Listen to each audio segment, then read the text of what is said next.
મુખ્યમંત્રી શ્રી નરેન્દ્રભાઈનો જે સંકલ્પ છે કે 2025ની સાલમાં ભારતને $5 ટ્રિલિયન ઇકોનોમી બનાવવી, એની માટે અત્યારની આ યુવા પેઢી માટે તો જવાબદારી છે જ, પણ તમારા સંતાનોના ખભા ઉપર પણ બહુ મોટી જવાબદારી છે.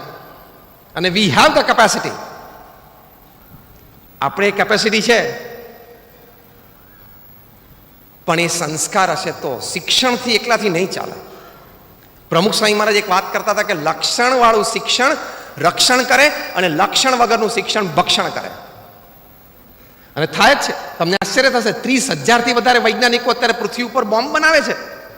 એટલે તને વિજ્ઞાન ભણાવ્યું આની માટે?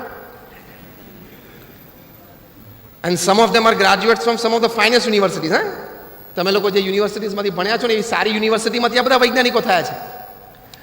પોતાની લેબમાં 16-8 કલાક weapons of mass destruction, WMDs અને બોમ્બ્સ બનાવે છે કે કેમ જલ્દી આપણે માનવ જાતને સાફ કરી શકીએ.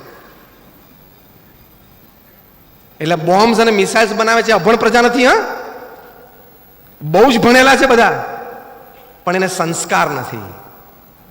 ખ્યાલ આવ્યો? શિક્ષણ છે પણ સંસ્કાર નથી. કે હું વિજ્ઞાન ભણ્યો તો મારે તો માણસ જાત કંઈક સુખી થાય ને એવું કંઈક સંશોધન કરવું જોઈએ. એ વિચાર એને નથી. એ વિચાર કેમ નથી? કે એને સંસ્કાર નથી. એટલે અમારા ત્યાં MS યુનિવર્સિટીમાં પ્રોફેસર મદન 1981માં મારા ઉત્સવમાં આવેલા, ત્યારે અમારા ઉત્સવના મુખ્ય મંચ ઉપરથી 10,000 વ્યક્તિઓની હાજરીમાં બોલેલા કે many education institutes are producing educated monkeys. ભણેલા ગણેલા વાંદરા તૈયાર કરીએ છીએ અમે, કારણ કે સંસ્કાર જ નહીં.